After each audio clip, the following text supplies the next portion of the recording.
All right, brother, we are live. How's everybody doing? How's everybody doing? How y'all doing? Yeah, Welcome welcome in, y'all. to the OG Network. This is our first Philly talk show. So if you come in, do the likes, hit that like button, hit that subscribe button. It's me, Ron's opinion don't matter. Ant like the bug. And we just gonna talk Philly. Some of the things that we grew up experiencing Philly, our life in Philly. As this show progresses, we're gonna be bringing in get different guests from Philly that that are doing something positive. Maybe might even started out negative, but made something of themselves. A lot of good things come out of Philly, and nobody ever that don't get highlighted. You know what I mean? And so that's what this show is gonna be about. And just so everybody knows, this Ant like a bug. Ant, we'll let you go ahead and chime in right now, and we'll go from there.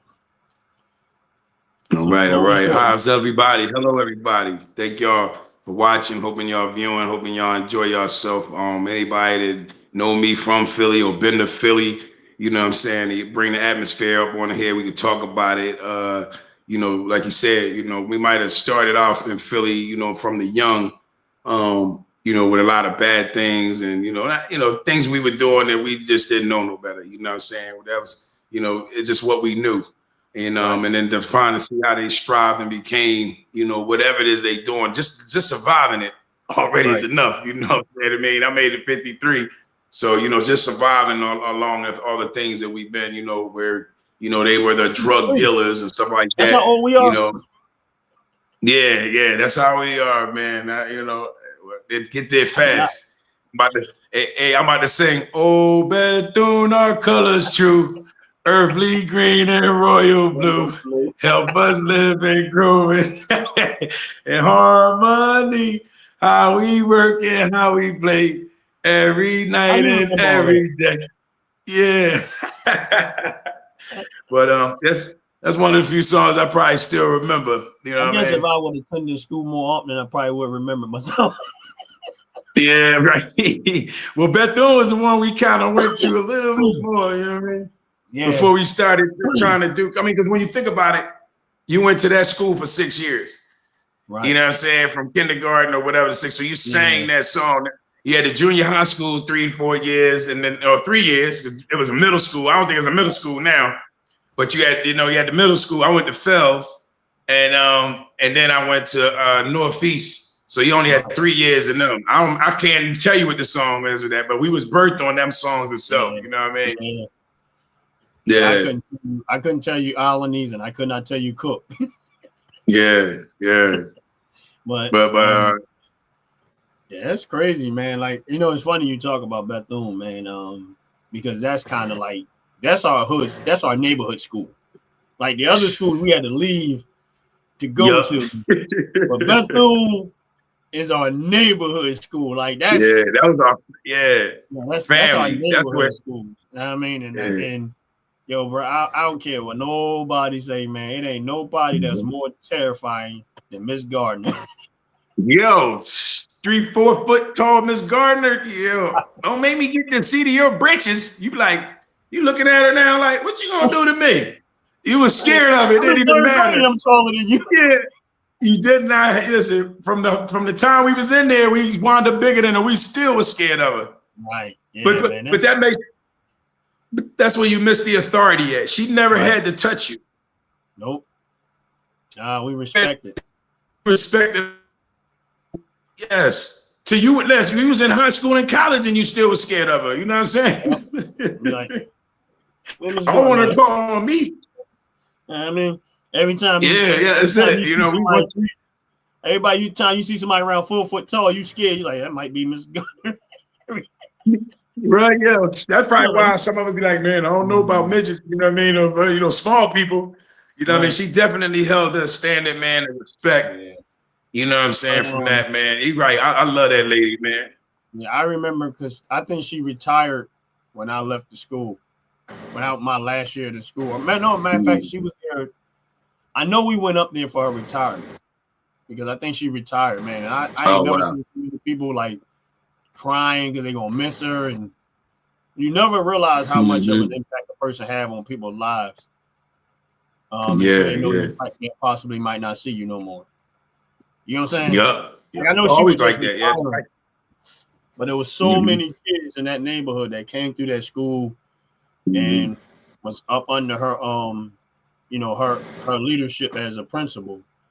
And man, it's like, I mean, me just sitting here thinking back, like, wow, like she wasn't a big woman. She's very small. Everybody respected the heck out of her, bro.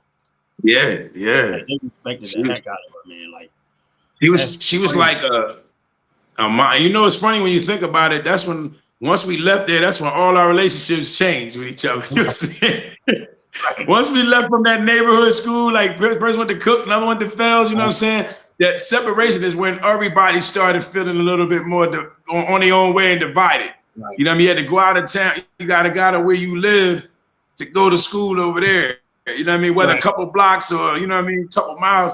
And then now you got to deal with those neighborhood people. You know what I'm saying? And it was like, man, then all of a sudden either everybody that was from the Area section or Hunting Park section, Allegheny, you know what I'm saying? Allegheny and Gratz area, you know what I mean? Like you said, once you went to them points, you know, it's just like, oh snap. You know, like all of a sudden it's like a whole different group of people. Right. You know what I mean? But when we left from under there, I think a lot of that closeness that we had, we felt like a family at Bethune, honestly. Right. Yeah. You know what I mean? I mean, because if you ran into somebody from Bethune, you knew they were from Bethune. Like, you remember everything about it. It's funny. Yeah. I was on my live, you know, my live where it gets real kind of busy. And somebody came through on my live. And what live is that, Ron? What's the name of your live, Ron? Yeah. And they was like, yo, I think I know you. You went to Bethune. And I was like, oh wow. If you said Bethune, you know me. Yeah, exactly. Right. And then we didn't get a whole lot. You know, when you're on social media, you don't want to give up too much. But he was like, and he said my name was Greg, and I was like, all right, there was a couple of Gregs, but it's only could have been like Greg. And you know, in my head, I said, Allegheny, and he was like, yeah, I think I know which one it is. Huh? Yeah, I think I know the one it is too. Like, the crazy thing is you probably even remember their last names. That's how deep it was. Yeah. You know what I'm saying? You know their first and last name almost. Like, oh yes, oh that. Yeah, I didn't plug too hard because I can feel. Yeah, well you couldn't want to give too much, but it was enough for me to kind of say don't be a couple of people. You know what I mean? But when we went to Bethune, man, Bethune was like. You know, that was. It was the world. Yeah, that was the world to us, man. That was our school. Like, I mean, you gotta think about it. Some of our nieces and nephews went there. Our older family members, some of our, like my older sister, older cousins. Yeah, by the time you got to the class, they like this person, watch out for this teacher, watch out for that teacher like this. Yeah, watch out for Mr. Jones. Watch out for Mr. Jones. Watch out, I'm saying, Mr. Harris. Yeah. Harris, Miss Johnson. Yeah, Mr. Axelrod. Remember the Mel principal came. Yeah, I know everybody in the office. I can Miss Mary, yo, I can keep on running, man. I forgot the one lady. I think her name was. You know what I'm talking about? Because that was that day you was in the hallway, and she was talking about kept telling you to get in line. And I'm gonna hit you with my magic stick. My magic ruler, yeah. He was like, I said, well, I was mad as shit. I said, well, make me disappear. She was so mad, she probably know how to handle it. She probably had to laugh herself. Even the teacher, I forgot all about that. Even the teachers was laughing at that. Like, oh, man. Miss Prairie. It was Miss Prairie, yeah. Miss Prairie, yeah. Like she had that messed up tooth in her mouth. Yeah. It was like, I don't know if it was a false tooth or whatever, but she was mean too. She was, man. She was. And wait a minute, I got one for you. She came to everybody's house. Everybody's house. Oh, Miss Cooper. Miss Cooper. Yeah, the tall, heavy, kind of heavy with the glasses, big glasses. Yeah. She on her way home, she stopped at your house. You be like, how you know where I live? You know what I'm saying? Like, damn. She stopped at everybody's house, boy. She be like, on her way, she was off the clock. She was on your way to your house. You like, oh shit, let me hurry. She dressed and looked like a tattletale. Yeah, she was the snitch. She was the snitch, dog. She got she seen all and told all. She was definitely the snitch on that job, bro. Snitch entire look. Like, yeah. You trying to hurry and run home, not be at the house. I don't live here. She going right to your house, boy. You like, knew your grandmother, your cousins. Yeah. And that's what I said. It was like a family when you think about it. Right. It was like a family because she definitely knew everybody in your family, could tell you who you was and everything else. Knew where you lived. It was like crazy. But you know what that did? It kept order. When we look back, man, they like, even though they cared, man, they really cared. Like, if you really look back at what they were doing then, and how much effort they put in to try to keep you out of trouble. Yeah. Like, when you were a kid, you don't think that way. But when you look back and you're like, man, they really gave it doing. Like, they really did. They damn, yeah. They did. Miss Lieber turned out all right because of it.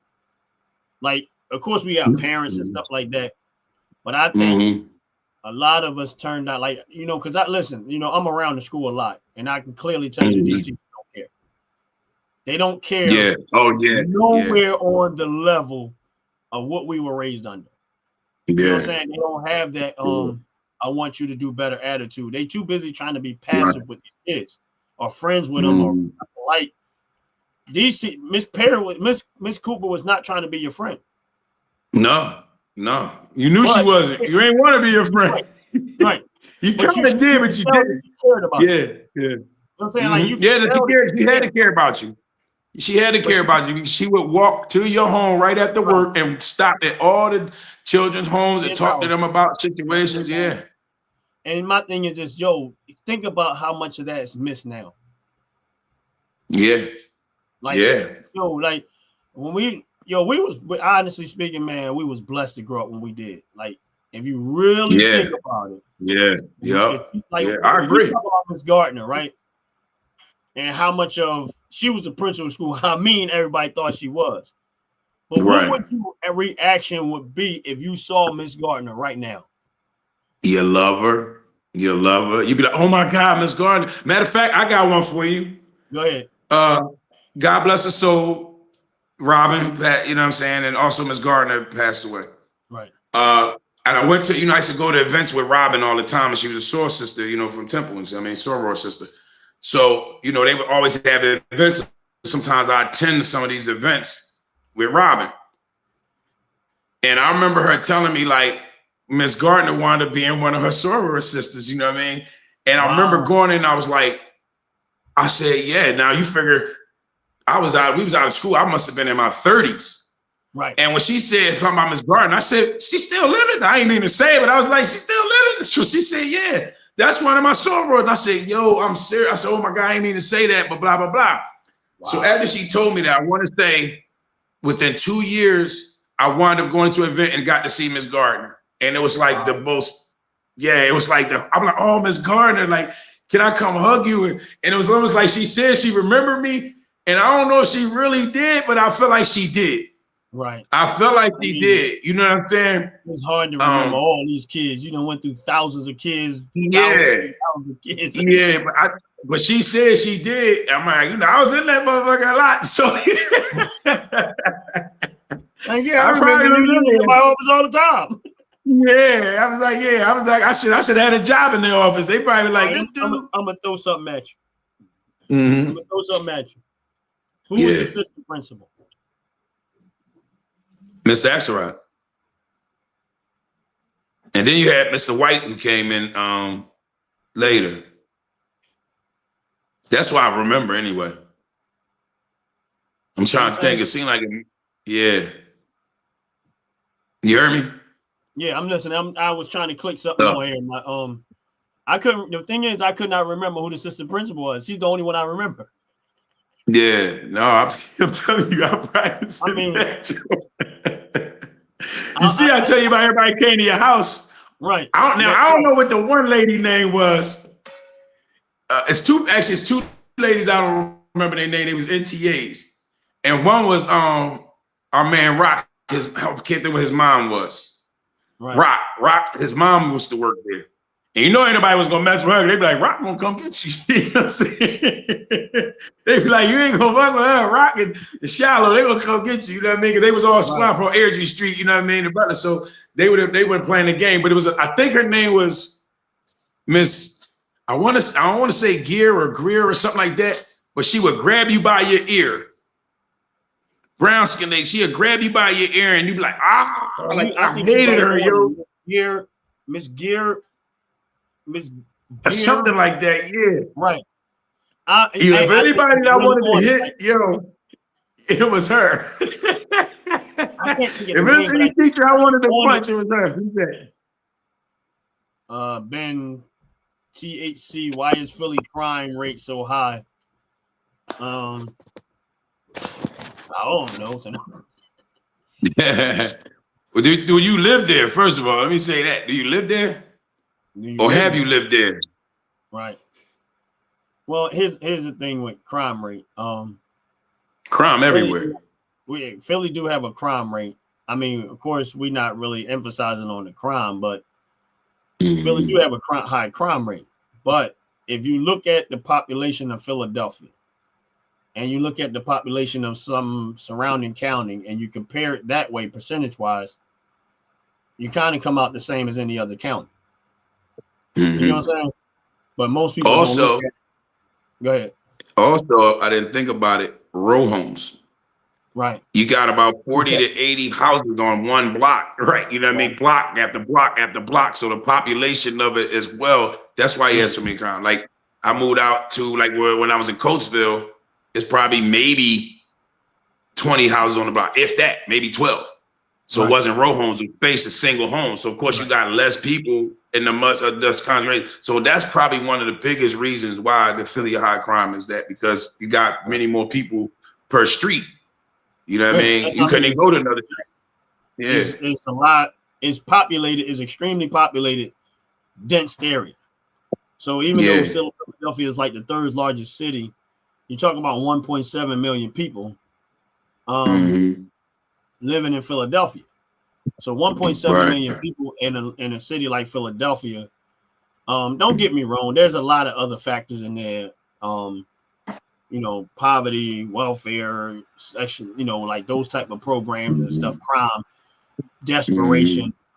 There's a lot of factors in there, but the thing of it is that there's a lot of great stuff that came out of Philadelphia. I mean, my thing is this: is that you don't have to be a product of your environment. You can choose different. And a lot of times people say you're a product of your environment. You don't have to be. You can be. You can choose to be, but you don't have to be. We're both from Philadelphia, right?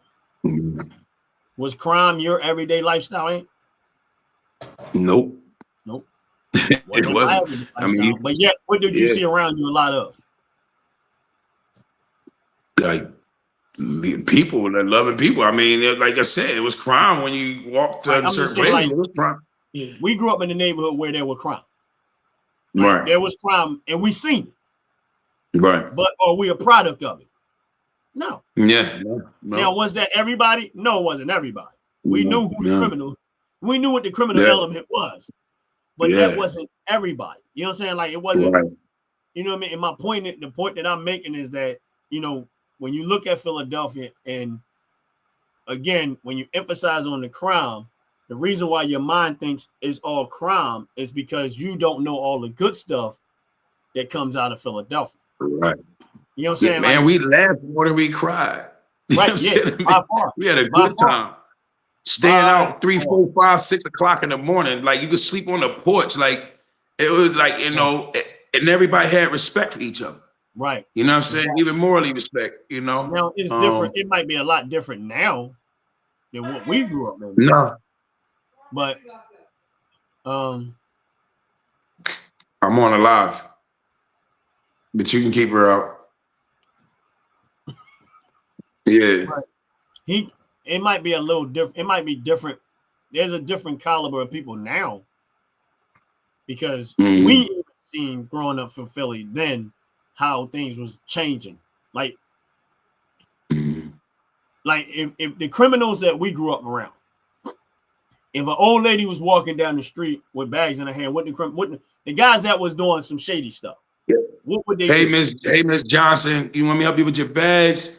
Right. You know what I mean? How you doing? You okay? You getting home? Right. You know what I mean? Right. I actually remember I had a homie, you know what I mean, Clayton. Clayton was wilding out, shooting with the Jamaicans, you know what I'm saying? He just man, they was sitting there telling us that, yeah, I just was wild, shooting up, blah, blah, blah. And, you know, I'm going to war with them, you know, because he was, you know, in his, you know, selling drugs and doing whatever he do. And he's telling us this story. And while he's telling us the story, the lady walking down and she had bags, he stopped the conversation, like, hold up, hey, miss, you know, of course she didn't remember him. She looked a little scared, like, what? But he remembered her. And the respect was, do you need anything with your bags? You okay? You all right? And she was like, yeah, I'm okay. You know what I mean? He said, I know. I'm just going right. He said, I know where you live, blah, blah, blah, blah. She probably still got a little scared, like, what do you mean you know where I live? First of all, Clayton don't look like the most polite person either, though. Exactly. You know what I mean? So it was kind of like, she probably was like, but she didn't remember him. He did remember her. But, you know, he just stopped dead in conversation to turn around and respond to whether she need bags and stuff like that. You know what I'm saying? And like you said, and he might have did that with whatever he was doing, but that was his element of where he was at. He was selling drugs, and where they was at selling drugs and fighting about, you know, property, area, and everything else. That was what he was into. But he didn't forget, he still was a good person by heart, because how he remembered her, she wasn't his family member. You know what I mean? She was no relation to him. She didn't even remember him. All he had was a more respect, determined, ask her, do you need help? You know what I'm saying? Yeah, so I like I said, I've seen a lot of that. You know what I mean? There was something else I was about to say about that. Be more and more, but yeah, but most of the people like that. Even like, okay, when we lived, my mom used to call the cops on the drug dealers. You know, when she was getting mad at them. You know what I mean? Selling drugs and blah blah blah blah blah. But then she worked at the post office. She coming home 2-3 o'clock in the morning. Right. And nobody up. My dad ain't up. We ain't up. You know what I'm saying? I mean, you come home every night. And one thing she got to the point when I think something happened and they was like, Miss Frazier, blah, blah, blah, blah, blah, blah, blah, blah, blah, blah, blah. And she was like, when I realized the protection that I had coming to my home, I couldn't call no cop for the protection that I actually got from coming back from force to my home. Right. Nobody ever did. All the stuff that they did, shooting, everything else, fighting, everything else.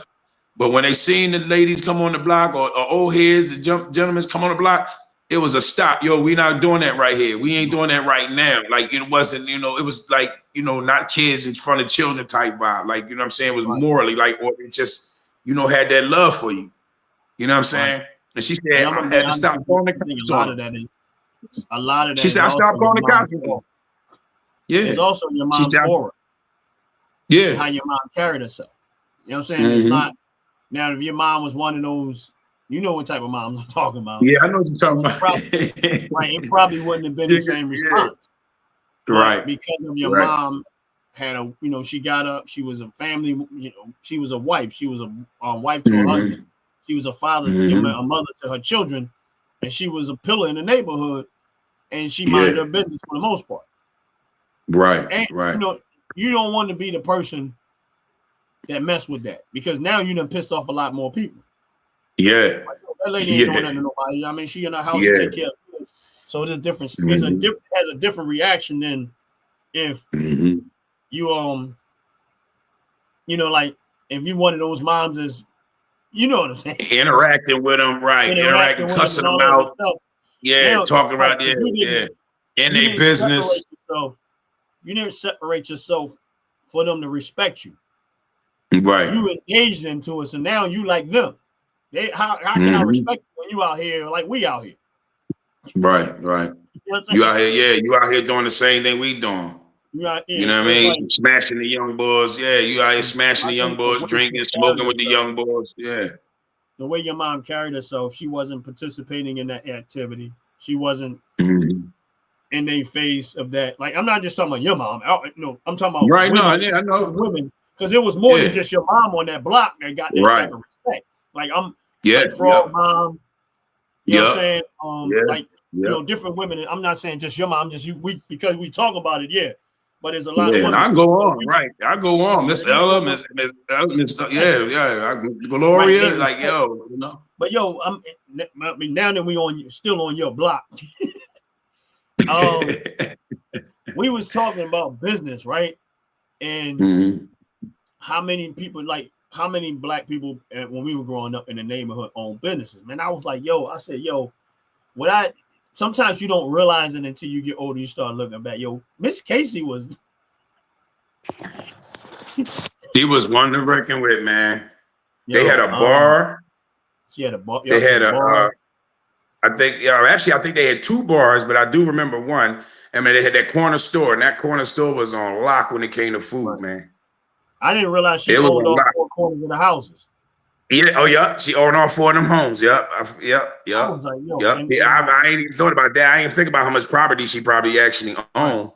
But yeah, I remember her owning the 4 corners of that property, and I remember the bar. But I think it was 2. But I know the corner store. But she had the corner store, and then she had all 4 corners of that right there. You right? You know what I mean? Yeah, that was crazy. I ain't even thought about that. And you, like you said, and to watch her progress and them to be there right in the hood. If you had people from all over coming, would come there for cheesesteaks from Jersey. Like everybody would stop and they walk up there to that store. I was always in Percy Street. Yeah, Percy Street. Well, y'all, more nicely, all of them was coming over here. You know what I mean? 19th Street. You know, start opening up the little, shops start opening up around them. But most cases, they was at Miss Casey's like it was nothing. Yeah, I mean, you know what I mean? About all the, I mean, don't get me wrong. Here's a place that was a small little restaurant right in the hood, in our neighborhood. But here's, you know how they always trying to say, I'm quite sure it's hard to make it in America if you're black. But we had plenty of people that we don't make it that way. But you look back and like Casey, Mr. Johnson. Yeah. Mr. Johnson had the store on your road. Remember his feet was like, he was basically almost disabled. His feet was walk over top each other. Right. But here's the thing. What about right. And then the other, I think his name is Mr. Johnson on 11th Street, who owned all the apartments. I don't remember his name. It might have been that too, though. Well, you know what I'm talking about, Mr. John. Mr. John. That's who it was, Mr. John. His name was Mr. John. That's right. Yeah. And he had all apartments on there, on 11th Street. He's a black, a melanated person in Philadelphia, doing real estate, been doing it for years. What's up out the pit? How you doing, brother? God bless you. Welcome in. Please hit the like button. Salute. But here's a guy from Philadelphia, been doing it for years. Had real estate, plenty, houses right there showing you that you can get it done right in your hood. Then you got, like I said, Miss Casey. You said Mr. Johnson, who had the then we used to call it the penny store, the candy store, whatever you call it. Yeah. We used to play numbers there. They used to play numbers and get candy from there. Yeah. Right, exactly. So it's like it was so many businesses in Philly back then that right where we lived at, that was African American owned when we were growing up. And we never, you didn't look at it that way, but it was a lot of it. Yeah. You know what I'm saying? Like my grandmother. I can't actually think both my grandma. Huh? Go ahead. I was about to say, I don't know if you your mama had a store too. Yeah, your grandmother, right on your dad's side. No. Mama. What? Our mom's mom. They're the mama, yep.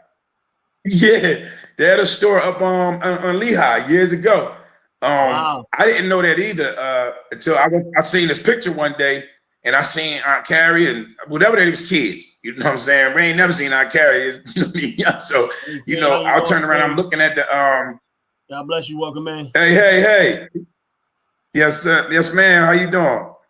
And I went to see the pictures, and I kept seeing this picture, and I didn't know that they on the show. And I seen the lady in the background. I thought it was Aunt Carrie, and they was like, "No, that's Mama." And I was like, "That's Mama." I was like, "She's on the store." They was like, "Yeah, she owned the store for a little bit." And I said, "Oh wow, get out." But yeah, my dad's mom owned the store too, right there, Oya Road in Erie. Yeah, I remember that. It's called the Fraser store. Right, I remember that. Yeah, yeah. I didn't remember the. Yeah. I didn't know that. Yeah. I didn't know grandma had one too. You didn't know that? No, I didn't know that. I think I found that out that might have been about 8, maybe 10 years ago that I found out about that. Oh, wow. And like I said, I had seen this picture a million times. Yeah, I seen this picture a lot. I've just never knew who was in the picture. And then when I figured out who was in the picture, I'm looking at my mom as a child. I think it was Uncle Earl, my mom, and I can't remember who else was in it. But when it turned around and I looked and I said, "Oh my God, that is Mama." You know what I mean? I'm like, she owned a store? Yeah. Yeah. I see. Yeah. I had no clue that I had no clue about that, bro. Like, yeah, nothing at all. Yeah. And when my grandma, she actually, I don't know if anybody is on here, it was the Venango Hardware store. She sold that building. That's how I became the Venango Hardware store. She had on there first. You know what I'm saying? Yeah. And I know everybody remembers Venango Hardware. You know what I'm saying? Yeah, everybody remember that. But the dude, yeah. Yeah, man, it was like, even the community would come there. The police officers would come there because I think Ron, one of his brothers was a police officer or something like that. But they used to come there to my grandma's store and get food from there when it was there before. You know what I mean? And that's how I knew about the police station in there. Used to come in there, police officers coming, because then she would cook for them, every year, which is crazy. You know what I mean? This me thinking of my household was full of, police officers back then. It was like my grandma. I was like, for real? I remember that though. I didn't know why they was there. I thought they was coming there to do something. But you know what I mean? Yeah. And I suppose I don't know why I would say too much. Yeah, you know what I mean? But like I said, it was very we were very, like, you think about all now, like I said, most of the neighborhood was black. When it was black people, most of the neighborhood was black people. So we kind of, but even my dad, he when he was doing contract work. I don't know if you remember that yellow truck with the black spots on it. With the black spots on it, yeah. That was on the spot plumbing. Yeah, he did plumbing. And on the side of it, it said it looked like the Fred Sanford truck. Remember? Yeah. But his was yellow, and it had the sign on the side that service on the spot. It had the sign on the thing that said service on the spot. Service on the spot. I knew it was something like that. And he had all these black dots. I knew it was either on. I thought it was on the spot or yeah. It was service on the spot. I sure remember that. He had all these black. Hey now. Salute. What's up, Mike Sports Vibe? Like and subscribe. God bless you, man. Hit that like button for a brother. Just for real, please hit that like button for a brother. Appreciate y'all coming in, checking out the show. Philly Talk. Philly Talk. We're talking Philly right now. Now, man, Mike Sports Vibe, he's a Philly sports fan. He Philly everything except for football. Except for football. But it's all good, man. But yeah, man, like I remember, man, like, my dad, he was I remember him, like when he was doing contract work then, and I used to hate going to work with him. He used to drag me where I don't want to do this, I don't want to do this, I don't want to do that. But watching him work, now you already know how he was working wise, like he was a beast, bro. Yeah. Wasn't the biggest dude. Yes, he was. Man, when I say he was a beast, he was a beast. You know how to read them blueprints, you know how to set it up. I mean, man, he worked hard, like you said, he came home and you know what I'm saying? He was very knowledgeable about, you know what I'm saying? So he would help you with anything you wanted to turn around, build and do. He'd be a part of it. You know what I'm saying? He helps you, do what you need. He didn't mind showing you how to do something, man. And it's funny. I take it, me, I take a lot from my father, but one of the things he said to me when we were younger, and he always emphasized this, he said, about having multiple, being talented or having skill or skill set. And he said, if you can't give somebody money to take care of, he said, but if I can teach you how a skill, something, a talent, a skill, and he said, learn more than one and master them. He said, because if you go to do one and it's not working for you, you can always reach back in your pocket, pick out the other talent, and see and put that thing to work for you. And I remember you remember we did a show with you when we was doing the Fracker show, and the question came up of, would you rather learn from your mistakes and learn from the mistakes of others? Now I'm a person that's more geared toward learning from the mistakes of others. I'd rather you go mess it up and then I say, okay, I'm not gonna touch it. But I do understand you're gonna learn from your mistakes. But with my dad, he was when he said that to me, I took that, like, there were certain things I took to heart. And I started looking at my life back when I was like, and I said, I really, really took it to heart, because if something wasn't working for me, it didn't take much before I turned around and said, you know what? I'm gonna do this.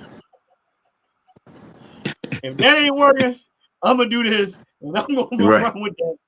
And I remember when I was, when I started doing detailing cars, and me and Kurt was together, and he was like, man, and Kurt was like, I said, this ain't working, bro. I gotta do something different. And I said, come Monday morning, I'm in the car washing business. I said, I'm not. And Kurt was like, Kurt said something to me that was profound, and he said, he said, I don't know how that's gonna work out. He said, but one thing I know about you, you know how to find money. And you too. He said, you know how to make money. He said, and you know how to find a way to make some money. He said, so if that's what you plan on doing, I'm gonna rock with you. He said, I don't know how it's gonna work. He said, but you know how to do it. He said, you know how to find. He said, I got your back. And then that's when we flipped the script and started doing the card thing, and then that evolved into the basketball league and all the other stuff like that we was doing at the time. But you know what I mean? Like, I that's why sometimes, and I'm glad we talking to Philly talking. We're gonna do a lot of deep diving into this stuff like this. But that's why sometimes it gets under my skin a little bit when somebody try to tell people because of the color of their skin they can't make it in this world. When I've seen so many examples before, we talking about people we was kids and we watched. Right. And I think the mistake that sometimes we made was we should have embraced more what they were doing as a group. Like, we didn't start thinking that way until we got older. But imagine if we were in that mode when we were younger teenagers. You know what I'm saying? I'm not talking about just me or you. I'm talking about all of us growing up around. Like Miss Casey she was annoying to us back then. Oh, she was. Annoying more to me. She was more annoying to me than probably most people, because it was a little bit of competition where my grandmother had the store and she had the store in the following block. Right. You know what I'm saying? So it was like, all the people know who they is. So I'm like, what's she treating me like that, boy? Like, you know what I mean? I'm like, what the heck? Yeah. Right. So it was like, she was annoying, but in my mind, I think back when I went into that store, and one thing I remember about her store is she always had these wood plaques all around with different sayings. Yep. And it's funny because there's one plaque that was in there all the time. Guns don't kill people. Yeah, people kill. And here I am today arguing that statement. Yeah. Ain't that crazy? Yeah. I did. I was reading the verbatim as you were saying it. You know what I mean? Right. Yeah. So it was always these different sayings that they had on there, man. It was like, wow. And this is the part about Philly, growing up in Philly, I love, man. Like, when I look back at all of the great things that we experienced, maybe did not appreciate it when it was there, but we had so many prominent examples of greatness right there in our face. You know what I mean? And like for us, we talk about our uncles a lot, right? We bring up emphasis on our uncles a lot because how much of an impact that they had on us. So when people talk to me and they be like, "Well, your uncle," I said, listen, I said, I love all my uncles equally. I said, but Mhm. I said, in my opinion, I said we had our own Martin Luther King, and I always looked at Uncle AJ as our own personal Martin Luther King. Like that's how I always emphasize it. Like, everybody want to be related to him, but you're right. Right, yeah. And I said these guys were so amazing in their statures that when other kids wanted to be their nephews. Yeah, you arguing with somebody. Ain't you uncle? That's my uncle too. He's like, no. Right. But he shared himself. Like, don't be calling him he shared himself. Don't be calling him Uncle Earl. They not your uncle. Yeah. But Uncle Jimmy, Uncle AJ, but Uncle AJ was definitely a matriarch of that. Everybody just, like you said, he was like the Martin Luther King of it all. Right. Yeah. You know what I mean? Is that he was like a Martin Luther King in our family because he was just, you know, he was an amazing dude. Like, and when you thought you knew something about him, you find out more. I remember, you know, God rest his soul. When I found out, I didn't know he spoke all those languages. Yeah. I just thought, you know, that's Uncle AJ. I thought he was playing. Right. He was always playing, you know what I mean? We didn't know he was a great swimmer until when? Right. Until we seen him diving and flipping in the water, like with gray hair. We like, what? Right. You too old to be doing that. He threw my brother in the middle of the water and went and got him. He was like, what? Like, yo, he glided across that way. He taught us how to swim. Yeah, he did. At that point, he taught us how to swim. He was already teenagers. I already knew how to swim. He used to do fencing? He taught me how to dive. Oh, okay. Like, I already knew how to swim. I was very good at swimming, but I never got because I was on the swimming team when we had Allegheny. Mm-hmm. Oh yeah. I was on the swimming team there for briefly, but he was on the swimming team. Huh? He was on a swimming team when he went to Edison in Northeast, okay. And he taught me how to dive. Yeah, That's when I learned how to dive, and like I didn't really get good at it, but he kind of gave me the basics of it and stuff like that. And I was like, oh, okay. And then, you know, matter of fact, it was the day that we saw him flipping in the water off the diving board. I'm like, yeah. And then one day I'm watching him playing with a yo-yo, and he's doing all this crazy stuff with the yo-yo. I'm like, you don't know how to do? Like, you just threw it. Like, how you do that? I'm like, you trying to barely get it back up from gravity, like snatching it 3-4 times. I'm like, man, I haven't figured out how to let the slinky make it all the way down the steps. Yeah, he definitely was a bright light, man. Welcome in. Please hit the like button. Appreciate you. Yes, hello. How you doing? Top to bottom. You know when we get that good hair care products, that hair care and that skincare products. Yeah. Good face. I'm on my second day of it right now. Well, we was man, Philly was just like, you know, there was a lot of amazing things that came out of Philly that when you start to look back and think about the people that was just in our what we consider area circle. Yeah. And it was just like, yo, it was crazy. Like, sometimes I wish when I look back, like, man, I wish I would have gotten the comment. Yeah. Mm-hmm. No, I was telling top to bottom, will do. I'll be on it. I got you. But it was but yeah, you know, like that's the type of stuff. And I mean, you know, hopefully we can get some of the people that we grew up with and what they're doing, because there's a lot, like I said, there's a lot of people that are doing amazing things in Philly, man. They don't even realize what's going on, because every time you watch the news, there's some negative stuff. Every time you watch TV, some negative stuff. I mean, listen, I'm guilty of some of it because I throw it on my channel. Right. I got to own some of that myself. But there's another element why I do that. It has nothing to do with I hate Philly, because I do love Philly. It's just there's another element of that. But that's neither here nor there. But I can say that even myself, to some extent, guilty for putting it, because I do it, like, to some extent.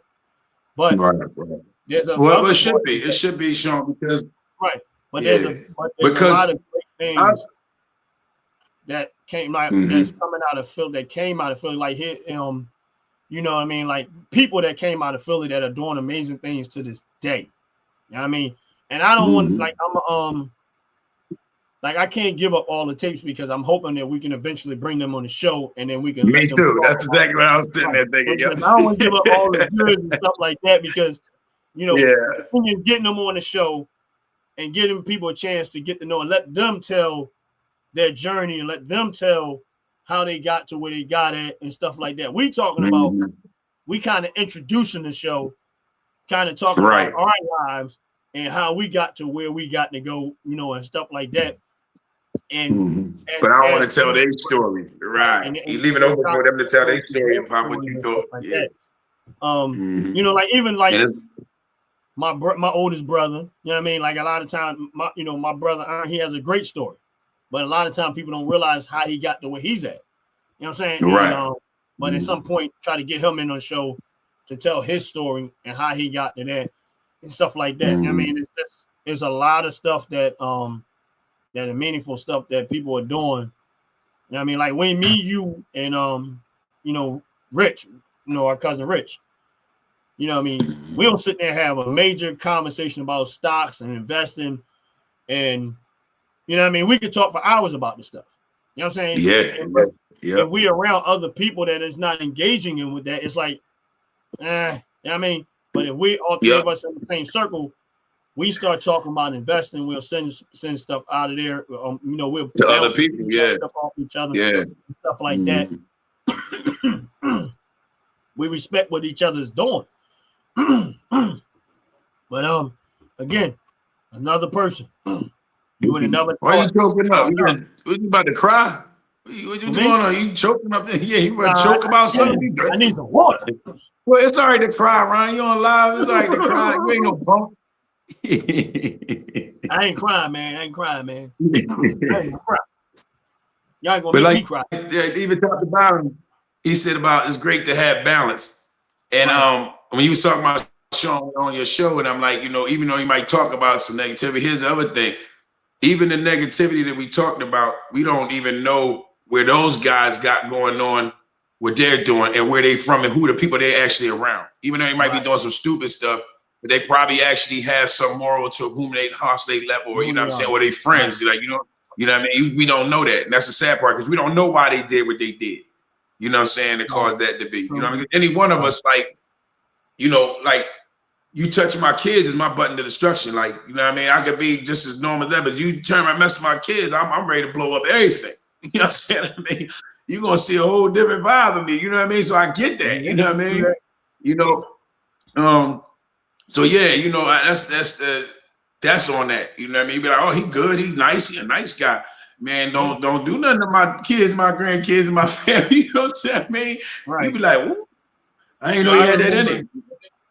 I remember when you was in Delaware, and I had to come. I was on my way up to holler at you, and I was coming through the your old block, and I ran into Frog, and I was like, yo, what's up? We can stay around. I was on house arrest. Go ahead.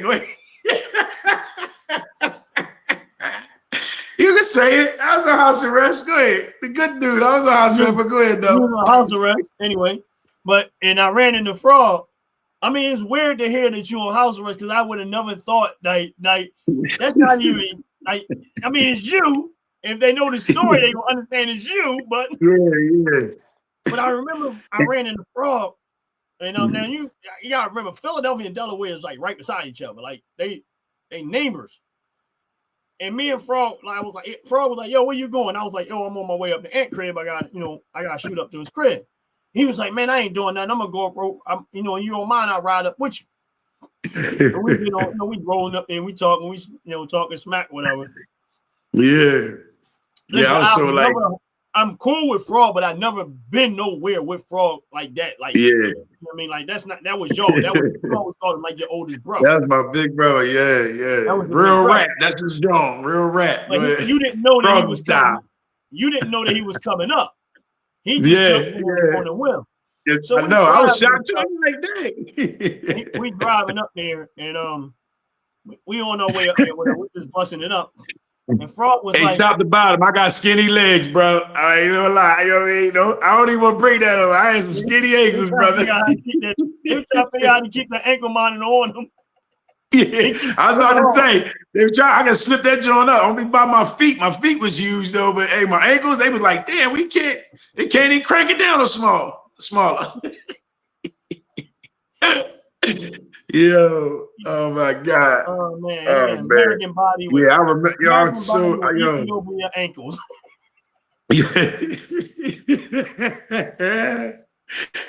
Oh my God. Yo, I forgot all about that frog came up, man. Like, Yeah, that was a big deal with me, man. yeah, he was but we in the truck rolling up, right? And at some point when we got into Delaware, he was like, "Yo, this is crazy, man." And I'm like, "Well," he was like, "Man, I ain't never been in Delaware." Oh yeah, I And I'm remember in like, Kansas. I'm like, "What?" Like, It's only an hour away. He said, "I drove through Delaware on the highway." He said, "But I never been in Delaware." In Delaware, yeah, like, yeah, I remember saying that. I was like, "Yo," I said, "So you telling me I got to take the OG into Delaware?" Out of town, like a class trip. Like, you know what I mean? I'm your young boy. I'm out here showing you the rope. I said, "Well, let me show you." No, I said, "Well, let me show you the Dunkin' Donuts that I go to when I come up." Yeah, you was to say that Dunkin' Donuts. Hey, they got the fresh donuts, man. Yo, you was coming in, you got them donuts. That was the only place I could get some chocolate eclairs at. I was like, "Yo, these chocolate eclairs, they're the only Dunkin' Donuts I know still got chocolate eclairs." So we stopped there. But you know, it's funny, man. Talking to Frog, that that time we got up there, whatever, man. He's an innovator too, man. Like, even though I didn't have a whole lot of conversation with, yo, he was so wise in that conversation with me, man. It was like, wow. I said, I never sat down and talked to him, and then I said at that moment, I said, I understand why Ant said that's his big brother. You know what I mean? He had knowledge, but he was also so humble, man. It was like, you know what I'm saying? Because in one conversation, he's like, you taking me up to Delaware, blah, blah, blah. And he humble, but then he still went back into like a big brother mode, and you start spitting some knowledge, and he was just talking about his life and, the stuff that he went through and how he, you know what I mean? He was like, man, I be trying to tell these young boys, man, like if you go through, you make a hard decision and you getting your life together, don't do stupid stuff to sacrifice that. Because it's you don't know how hard it's going to be to try to get that back. When you get a second shot, you don't know how hard it's going to be to try to get that back. And none of us are perfect. No. Again, he was spitting wisdom. I mean, and he was spitting wisdom. He always is. He always is, Even though I like I said, I like Frog. I didn't have no beef with him or nothing like that. I thought he was a decent dude. I always did. But that moment, that brief couple of hours that we was all hanging out, we came up there to holler at you and drove back or whatever, gave me a whole nother outlook on him, because I never been in his presence like that long, and it was just me and him. You know what I'm saying? I felt like I was riding with my brother, like one of my own brothers. It made me understanding that I got a lot more. I had a lot more What's what? Ron the donut connoisseur. Yeah, he is. He is. Ron loves some donuts. Yo, let a donut shot. Listen, Ronnie will stop everything. He gonna get them donuts. It's bad. He's like, I want the cake, I want the donuts. You know what I'm saying? I remember, it's bad. Kirk called me. Listen, I've been talking about going on a donut tour. I said I'm going to go on a donut tour. I'm going. I ain't gonna lie. This is exactly my plan was. I said I'm gonna go I'm gonna go get me an RV, and I'm gonna go on a United States donut tour. I'm gonna get in the RV and just ride, and to find different donut shops. Yeah, that one spot, the one up here in Canton, that donut was good as hell. Wait. Well, I thought you were talking about something that I didn't get.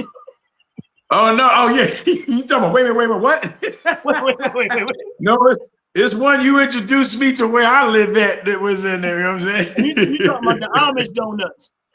Yes. That wasn't no donut. That was a car tire. Yo, that thing was crazy, man. I ain't even gonna lie. I was like, oh my, that was off the hook. It was funny because when we walked down there, it was the donut shop and it was the funnel cake. All of us went and got into the funnel cake line, and I'm sitting there like, but how many chances we gonna get to get Donuts, right?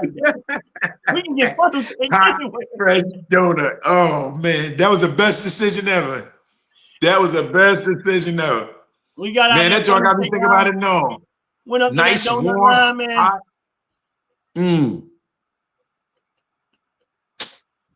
Yeah, I would watch that for sure. And I was going to use listen, I was going to go live. And then listen, it ain't off the books yet neither, y'all. I'm letting y'all know now. Yeah, we still around. It's still there. It's just going to take a lot of money. But if I make enough money to do it, guess what? I'm going to do it. Yeah, and I'm gonna go come live. on, let me do. I hope you drive. I hope you drive, cuz.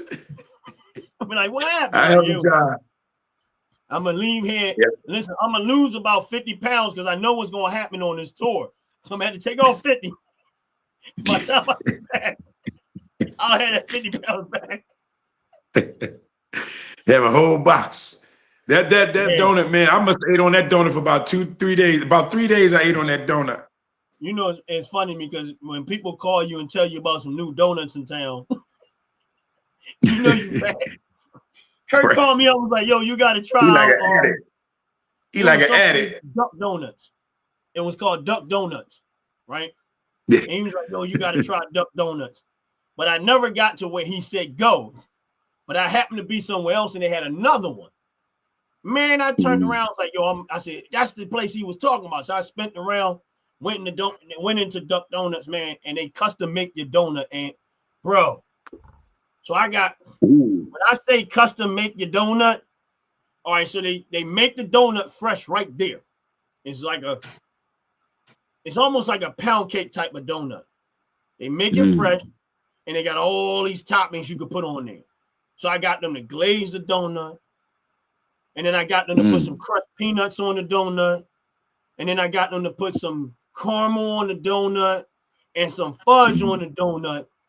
Bro, I look like Fat Albert in that parking lot. Yeah, I need to go get and try that one. I got two. I need to go try that. I went ate them joints in the parking lot. It was like, you know what? I gotta go back, right? I gotta go back. I gotta go back. We had one on the Avenue. Did you used to go to one on the Avenue too? That remember he had for a short time? Oh, okay. Yeah. Right. And so I was like, well, I gotta go back in there. I look like a crackhead in that donut parking lot. Yeah. I need some more donuts, y'all. Yeah. And it was the cookie jar. Oh, yo, I forgot all about the cookie jar. Yeah. Oh, the cookie jar when they closed down. That was the crushing move. And you know I'm a cookie person. I like cookies. Yeah, the one and that's what I said. I started thinking about it was because they closed the one on the Ave. They started having the one downtown, but the one ain't compared to the one on the Ave though. Not Germantown Ave by far. Cookie jar on the Ave was a shot, bro. That between that and King Pizza, you was yeah. You was in pizza heaven. Yeah, I missed all that food. Man, I missed all. That's why I stayed chubby. That's why I stayed chubby. We always had the good food at restaurants around us. You know what I mean? Wow, man, cookie jar was a shot. You know, King Pizza got to been hard when you get closed at 6 o'clock in the evening and be done. And that was when they weren't even open on weekends on Sundays. Like, you know what I'm saying? Right. They had to open on Sunday. I gotta get this out of me, but I'm gonna tell y'all how good King Pizza is. Make sure this cold come out. But listen, King Pizza don't sell nothing else but 3 flavors of pizza: cheese, pepperoni, and sausage. Beef pepperoni. Yeah, beef sausage. Beef pepperoni. They ain't sell the regular. Yeah, they ain't sell the regular. They ain't sell no pork. It was always beef pepperoni and beef sausage. Yep. Beef sausage and beef pepperoni. But here's the thing I want y'all to understand about King Pizza, right? They opened up at 11 o'clock. I think it was 10 or 11 o'clock in the morning. Yeah. Right? They closed at 6 p.m. in the evening. They have never done deliveries. They only sold those 3 pizza and fruit punch. Yeah. Fruit punch and lemonade, like a red and a yellow lemonade. That was it. They had no burgers. They had no French fries. They had no cheesesteaks. They had nothing else they ever sold out of that place but 3 Monday to Saturday. Yep, 11 to 6, 11 to 6, right. Monday to Saturday. Monday to Saturday. They never opened up on Sunday. And they were there since I was a kid. Before we was out there, they might have been there before we was born. I don't know. Yeah, they did. They had two of them. Yep. And they had 2 of them, but they was before we was born. Yep. It was always now. We didn't call it King Pizza. We called it the Red Store. The Red Store, right? The Red Pizza. We didn't know the name for we never looked at the name. We just the Red Store. I only think I know until I was in my 30s. It was actually had a name. It was like, the Red Pizza joint, King Pizza. When I say that pizza, like, so if you ever in Philadelphia, around Germantown and Erie, forget all that Max's Steak with Kevin Hart picture up on there. You gotta go to the pizza store. It's right down the loop. Down that's where you got to go. Don't go get the steak with Max's. Yeah, I know I ain't talking about that. You got Kevin Hart picture up there and it all looks great. No, go to the pizza store. Right down the street. Right down. But you better go by 6 o'clock. Right. You're gonna get in there, you're gonna stand in that little bit, but you're gonna be like, okay. I remember one time, this was years ago, and the girl, she lived down, I think they lived down Mount Airy. And they was going to college in University in Pittsburgh. Okay. And I remember me and my homie, we was going up there because he was going up there to see his girl or whatever. So the girl one of the girls had a baby while she was up there. And she was like, oh, when y'all come down, can y'all go to that Red Pizza store? So we on the bus. She was like, but can y'all bring me the pizza though? So we got to sit on the bus with your box of pizza. The girl did. The only reason we did it because she was pregnant. You know what I mean? And she had a baby. So we was like, that was our homie girl. We was like, all right. You know what I mean? We was sitting there thinking, I don't know if we're going to make it though. I don't care. Give somebody need a seat. I'm going to eat this motherfucker. Like, but that, but we did. But that was like she was so happy. Pizza. Everybody grew up with. It's funny because when we watched the movie, what's that movie? The Spike Lee movie. I knew you was gonna say dang. It was on my tip of my tongue, right? Do the right thing. Do the right thing. Do the right thing. Do the right thing. And they were talking about Styles Pizza, and they was like how they grew up on that pizza. That's really because that's how that pizza store was. It was a tire. That really was. Yeah. And we all went there, and we all got pizza there, and that was like we grew up off of that. Yep. Yep. You really is. That really is. They never even changed the store in that joint. Only few people was allowed to go in the bathroom because because they knew you. That's how family they was. It was like you just couldn't just be like, yo, can I use your bathroom? It's like, no, we don't have no bathroom. You know what I mean? I remember the first time I realized, like, yeah, they let me go to the bathroom. I'm like, dang, that's crazy. I'm like, but they was only did it for select people. Right. But yeah, man. Jerry used to take me there all the time. That's how I started going there. Jerry used to take me all the time. That's how I started going there. Yeah. And I used to be like, I just want to go over his house because he wanted to take me there because everybody else would go to Tioga Pizza. Yeah. You know what I mean? But when he put me down with that, I was like, oh, snap. My dad used to deliver with that Tioga Pizza. I like the Tioga Pizza there too, but they had good food. Yeah, they definitely had good food.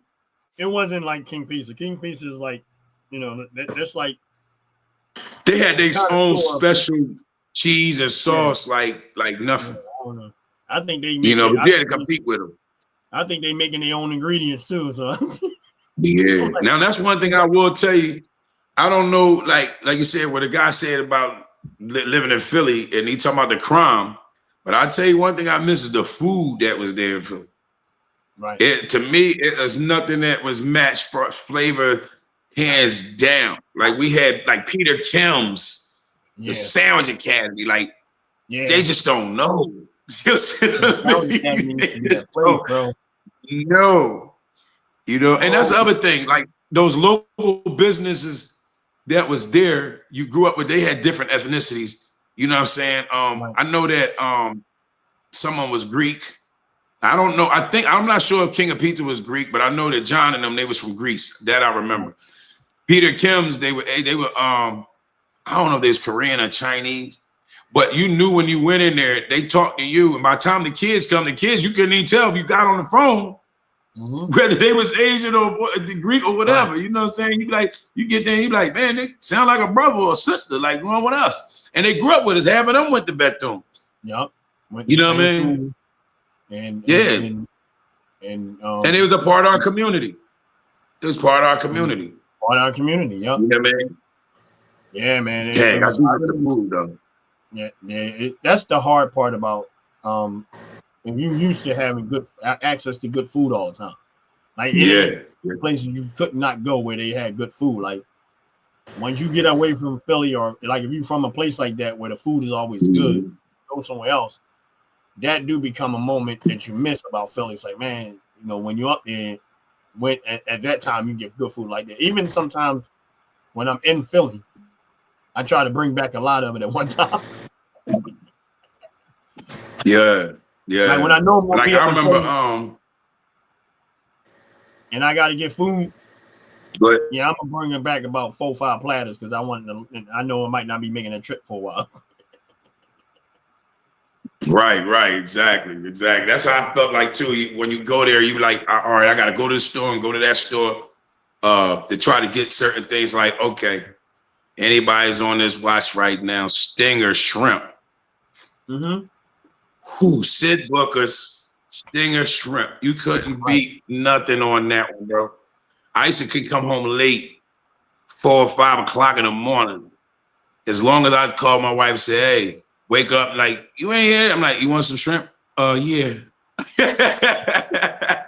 I can come home any time in the morning, as long as I came home with some shrimp and Stinger. Like, you going to Stinger? Like, yeah, I'm going to Stinger. Don't let them come without it. Like, I remember at the time I told her it was closed, and she was like, what? I was like, but it was like, that was my gate to get it in and out of the house. If I came home with Stinger shrimp, it don't matter what you was doing all night. Yeah, okay, what you doing? So I do definitely miss that for that nothing else is that food, man. Yeah. That's why we went crazy. They started closing all our stores down. That's when it all went bad. That's when Philly got bad, when they started closing our stores down. Yeah, you know what I mean? The arcade. Yeah, man. It's in so many places, man, that were unique to Philly. Like unique. I mean, we was growing up, everybody used to talk about Geno's and Pagano's, whatever the ones down there. We're like, man, most people from Philly, like, no, that's for tourists. Yeah. You go to the corner store and get a better cheesesteak by far. Now, back in the day, we used to go to Explorer's Den a lot. Yeah. Explorer's Den was pop. Yes.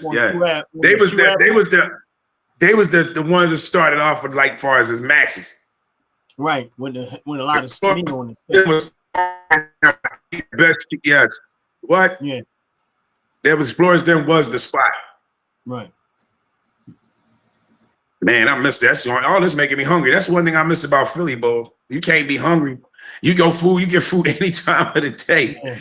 Chinese food, late food, chicken wing, whatever you wanted to turn and get, it was dead. Like, you know what I mean? And the food was good. Hands down for me was always Eighth and Airy. The Chinese store right now. Oh yeah. Man, yeah, all that gunk coming out the air vent right there. You ain't even care. You like, man, let me go there and get me some fries.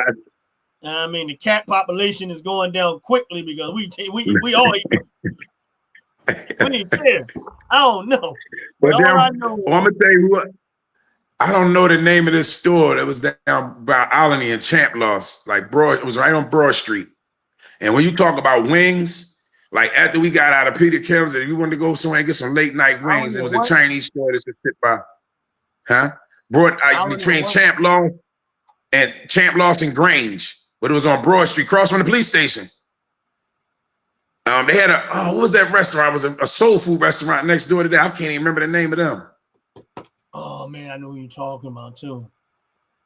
Like, yo, we would go in there and get some salt and pepper wings. You'd be like, yo, man, they made them crispy. The wings was always good.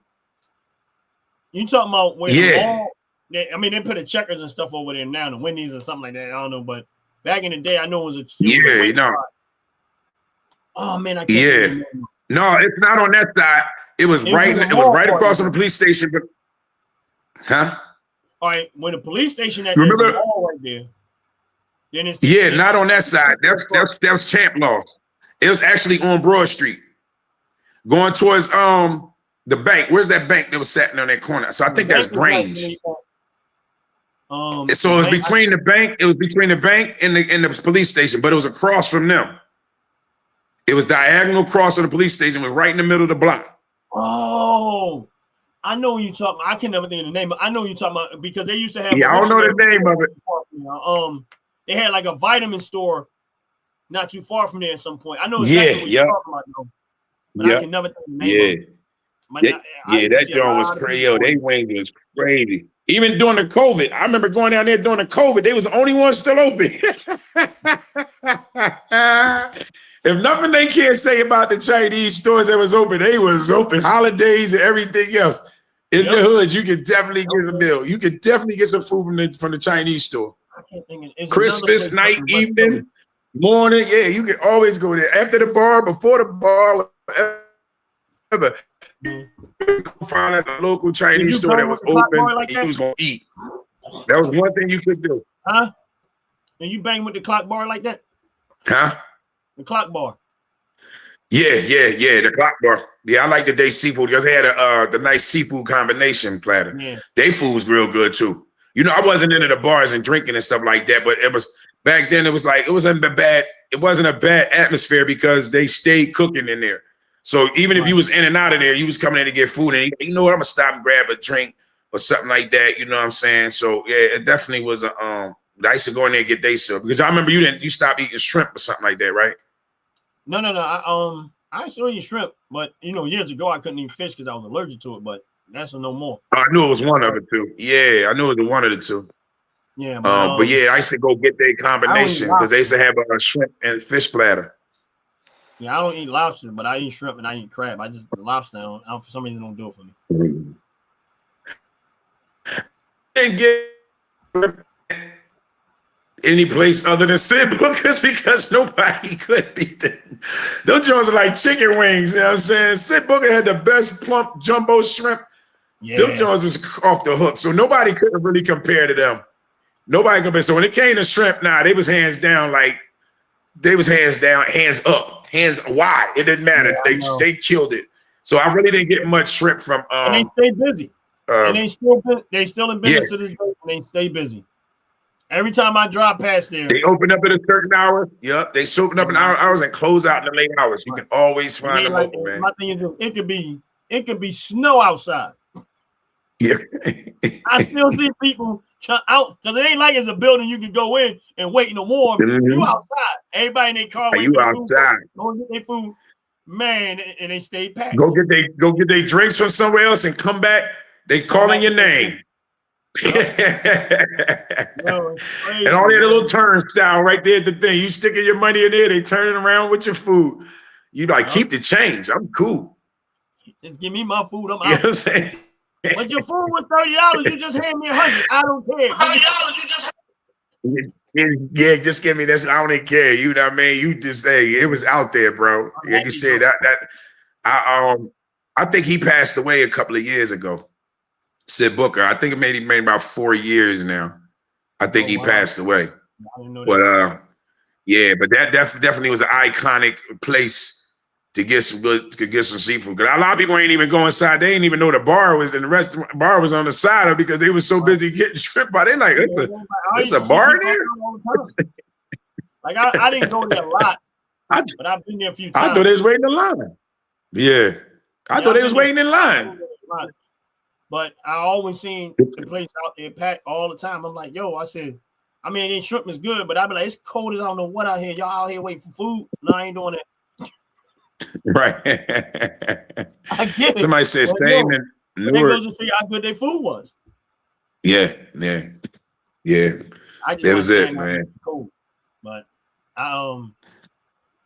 man, that's crazy, man. But this is the stuff about Philly, man, that a lot of times people don't realize. A lot of meaningful things, a lot of great things that happen in Philly, a lot of wonderful, great people that, you know what I mean, survived a lot of stuff. I mean, yeah, that made you feel good. It made you feel It good. made Like you feel good. it's not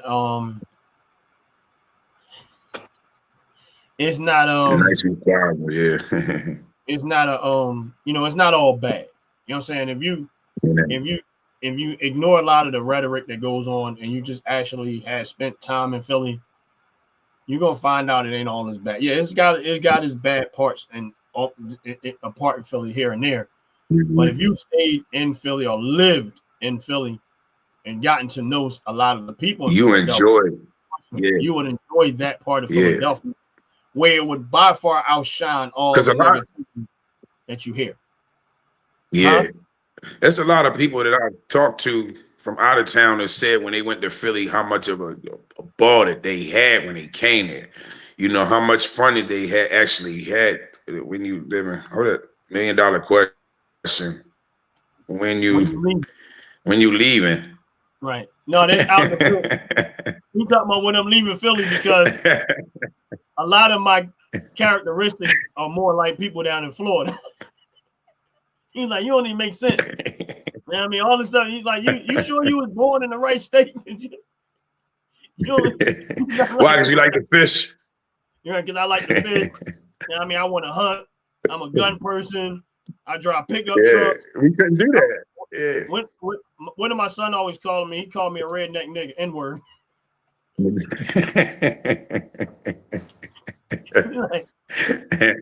But hey, listen, our uncle was like, Uncle AJ had that. He had a boat and everything. He took us out on the boat. Yeah, he took us out on the boat, and he had a boat back then, bro. You know what I'm saying? We used to go. It was about a 28 footer or something like that. Yeah, so we had to experience that when we popped up in Penn's Land, and we was at Talcahuano or something like that. Remember, we came all the way around and popped up on Penn's Landing. Dirty Money said, I like feeding fish. Yeah, I heard you be feeding the fish. I'm gonna go where you go because I know they go. Yeah. I think when I walk up to that water, when I pull up to that water, the fish know I'm my presence, and they all come over there and they be clapping their fins together like, we about to get some shrimp. Start putting on bibs. Yo, family, come on. We got their knives and forks in their hand, like, oh, we about to eat today. Trust me, we about to eat, y'all. Y'all eat all week. Guess what? We gonna be about to eat, y'all. But you came down there and showed us up when you came down and grabbed that big old fish when you came into Ohio. Yeah. So he learned. I can't say now. You look good that day. Yeah, I mean, but Cuz was snatching them fish out though. Bruce was snatching them fish out the water every time he threw that joint in there. He was coming. We like, damn. Every time he threw his rod in there, he was popping up with them fish. But don't get me wrong. I've caught quite a few fish out of there. But it's funny because I do a lot of fishing there, and I try to do my lives for 2 hours. But a lot of times I've been just the crab between the crab and the little fish, they be tearing that food up. But there's been times I pulled some stuff out of there. But when we went to Ohio, I was like, let's just see what's out here. Yeah, they go grocery shopping when Ron come. They be like, "Oh, we about to eat. I'm about to bring some food home to the people, the family." There's not enough food to go around. It's enough food to go around when Ron around. That was it for me. That was my high the whole time we was up there. What y'all want to do? I'm good. I caught a big fish. I'm good. That's all crazy. We go wherever we want. I ain't even scared no more. I think what it was, we was exposed to a lot of it through our uncles who took us out to do those things. You know what I'm saying? And like you said, those probably the memories you have as far as the fishing and hunting, because we couldn't do it in the city. Right. You know what I'm saying? Most of the things, that's probably why we went out the city to turn around and do it. And that's probably why we want to go in it. But again, it still doesn't, calculate the experience of this living in the city and being able to do it. Because you really could have. You went to the Schuylkill, things like that. They used to have, what I'm saying, go out to the different parks. I'm technically still in the city. I'm just in Delaware River, but I'm further up in Chester fishing, but it's still technically not far from the city. But Chester is a city too, so it's like it's just right outside of Philadelphia. That's all. But I mean, but there have been many times I fished right on the Schuylkill, and me and Tone have fished on the Schuylkill. We've caught tons of fish there. You know what I mean? Right downtown. We go right downtown. One time we got down there, we was down there fishing, man. It was so good. We was fishing for over 24 hours. Like we was just I forgot about that, about the boat row. Yeah, we was fishing right there. Yeah. I mean, and matter of fact, it's that building that sit out there, it's actually a cover for the pump through the city. Yeah. With that landing and stuff like that. Inside of that, like all that I didn't never know, because it's like a museum inside. Right. And they tell you all the fish that's in the water, to tell you how they pump the water through the city. And what they did was, so they would hide the pump. They put that, I don't know actually what that's called. I'm gonna look that up one day and mention it. I forget the name of it though. I know it's part I can't. I know what you're talking about, because it'd be a ton of turtles right there all the time. You're right. Yeah. Because they know Ronnie gonna come feed them. They know you gonna come feed them soon. They like, yeah, that dude in the truck gonna come around soon. He gonna feed us. Hey, fish, chill, just chill. Trust me, I've been around a long time. I'm a turtle. He gonna be back. That's what I do. I feed them because they hear your truck coming. Even when I do catch them, I'm throwing them back anyway. So I just took them out the water. Yeah. And You still feeding them, right? You still feeding them. You know what I mean? Oh, he gonna catch you, take you back. If you don't know how, you just like it for the sport, or you don't know how to fillet fish and do all that. I know how to do all that stuff. It's more for me. It's for the sport of fishing. You know what I mean, it's not really about catching a bunch of fish, bringing them home. I do it for this. I just enjoy the atmosphere of being that fish. You know, getting the fight of the fish, and then I throw them right back most of the time. I throw them back. Now, sometimes if there's other people out there fishing, I'll ask them, do they want them before I do it? And if they say, I take them, you know what I mean, stuff like that or whatever. But, I wanted to catch a couple of them. But I just thought about this. You need to hang around my brother-in-law, Rudy. I know Rudy. Because Rudy, so bad, he ice fished. Huh? He ice fished. Oh, he ice fished. Now, you talking about a redneck nigga? Rudy was the reddest neck nigga. He got a whole ice fish and drill a hole. Matter of fact, he in the newspaper. Nowhere. Yeah, Rudy is that dude. And he like guns.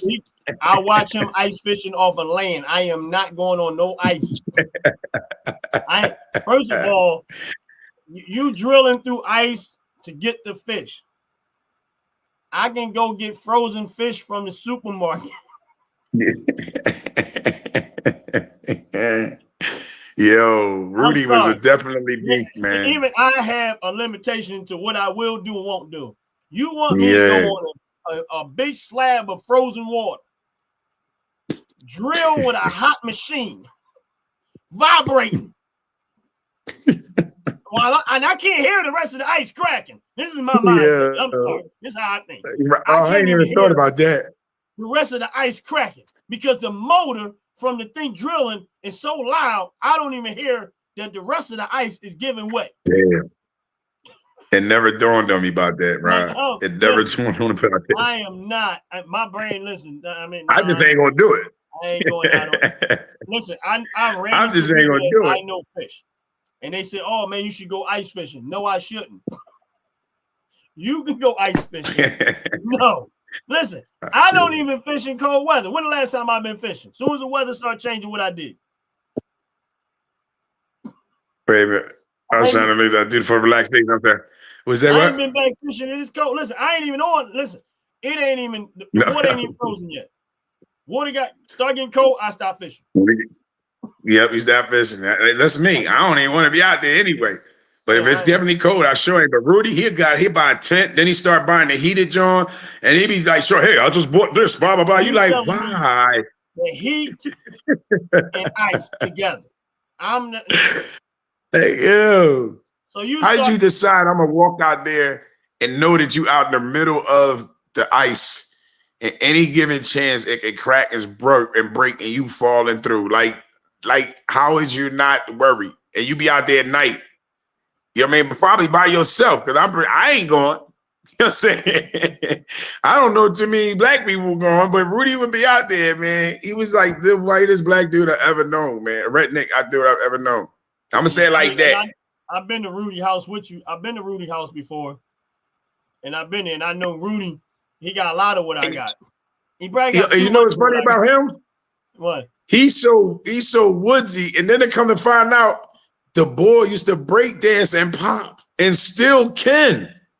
Wow. He told me he was on the Al Albert show years ago, and I was like, "You playing? Yo, Rudy can pop, bro.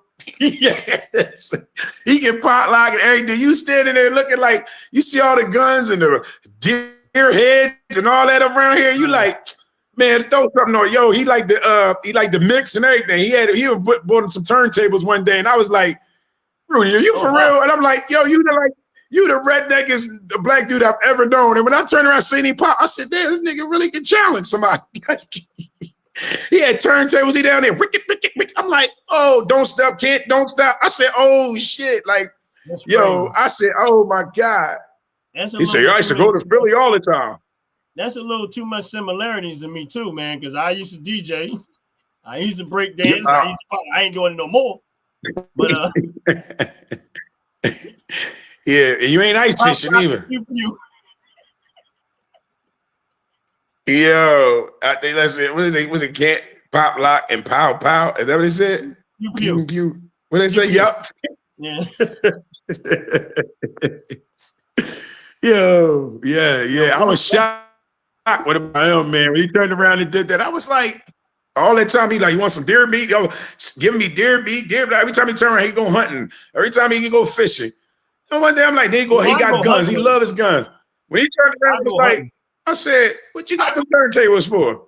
He said, I went and bought me some turntables. I was like, for what? Like, I'm thinking like, how this gonna sound? He had a little I was like, oh, snap. And he's like, yeah, I used to pop and break dance. I was on Al Albert show. I'm like, so I told me I'm a battle you. What's up? So, man, that turn he started doing the way. I said, oh, snap, he can pop lock. I'm like, damn, he can moonwalk. I'm like, I couldn't moonwalk. Like, I can do handstands, but I was sitting there looking at him like, damn. I'm like, okay. How? That's funny. That's funny. You got a flannel shirt on and boots. How did you just talk about you get what? You can break dance. What? How? And a fisherman hat. You know what I'm saying? So I'm like, yeah, man. What you don't know about people. I know. Because I remember when you took me to Rudy house and we was, first of all, he had them two big behind dogs. That was enough for me. Oh man. Yeah, he keep a I was like, he keeps them that big. Yeah. He has, oh man, he did. He had some credible big dogs, man. One of them dogs, he had a South African Boerboel. Yeah, it was called a South African Boerboel. And the one dog he had, man, that head was so big, it looked like it was like a cartoon. Like you couldn't believe the dog head was that big. You know what I mean? Like it didn't match his body. Yeah, I know. You remember that? I think it was Nero, and he had Apollo, and he had Creed. Yep, he had Apollo Creed. Yeah, it was an alien. Oh, damn dog. Yeah, that's dog. Yeah. I remember seeing my dad's face because my dad don't really like dogs. He be scared of dogs. He be scared to admit it. But that dog, I can understand. He was like, "Oh no." He had a German Shepherd. I had a German Shepherd. Yeah, I know, but I mean, y'all had a German. I had a German Shepherd. He was scared of them dogs. I had a German Shepherd. That's probably why he was, because he knew he would kick my ass with that dog around. He probably poisoned that dog. You know what I'm saying? King would have threw him up. Yeah, he probably wasn't, King wasn't having that, man. King would have threw him up. Yo, I think he probably killed him now. I'm thinking about it. You know what I mean? He got me thinking about that shit right now. He couldn't whip my ass then. He couldn't whip my ass then. Before I beat my son, I got to go get rid of the dog because the dog not like it. Yeah, that was my experience with having King. I think I had him for about 3-4 years. Yeah, man. I think I had him for about 3-4 years or something like that. Right. But man, like you said, man, Who's that? What you say? Philly's an amazing place, man. Is that the Master? Yes, that's in the Master family. There's a lot of dogs in the Master family. People don't realize it. You know what I'm saying? That Saint dog was Bernards not are in the Masters. That dog was not in Yeah. the That dog is from Mars or some Jupiter or one of those places. No, That dog. look, it dog wasn't in the was not- Mastiff. It was in the Mastiff. That dog. It was called gorilla mixed Mastiff. with elephant. That dog was gorilla mixed with elephant. That's what that was. That dog was not That dog was dogs yo. don't get like that. Yeah, That I wish dog- I could record that dog. That dog was That's dogs a- don't get like that. Yeah, That dog that's was why I a make. liger. He That's had a what made me liger. love big dogs. Yeah. That's what that was. That one of those dog. That was a liger. Right. You'd have rather had Cujo before you had this dog. This dog was like, but he was lovable though, man. He really was. He wasn't no vicious dog. You know what I'm saying? He wasn't no vicious dog. Actually, none of them seemed like they were. They were very protective. That's what I'm gonna say. They were super protective. You know what I mean? I don't care. That dog was a liger. And I learned a lot. You know the big ligers that they mix the tiger and the lion. That's Yeah, what we had. I wanted one of them. I wanted one of them. Yeah, I wanted one of them. You walk in Because the I always house, wanted a dog. lion anyway. You walk in the house, the Till I dog is realized. on his foreleg. You know what I mean? He tall. You walk Hey, now in the listen, house, if you can have a big dog is right here in your face. Why he in his foreleg? They don't dog. That's a liger. his head was just that big, you know what I'm saying? Like if you was to choose to have any exotic That animal, was a real live Clifford.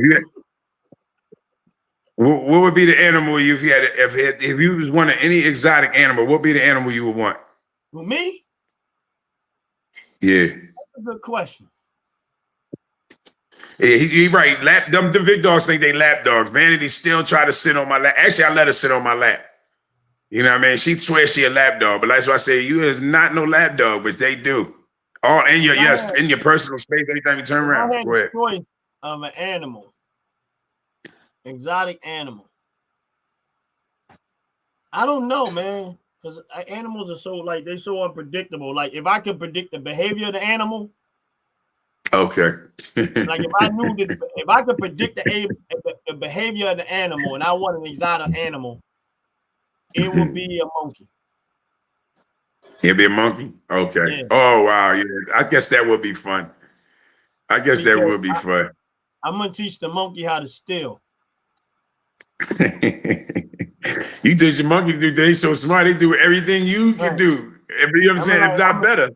I'm going to sit at home and let the monkey go do all the dirt. It used to be a lion. Right. Mine is either be a lion or a rhinoceros. Because you got to think about it. Monkeys climb over everything. Like they be climbing roofs, jumping, all types of stuff, like those type of monkeys. So he be breaking in people's houses, stealing their money, stealing their jewelry. Lemur. Oh, yeah. Right? Yeah, I like a lemur. Right. So me, I'm gonna be like, yeah, I want a monkey. Top to bottom, Jay.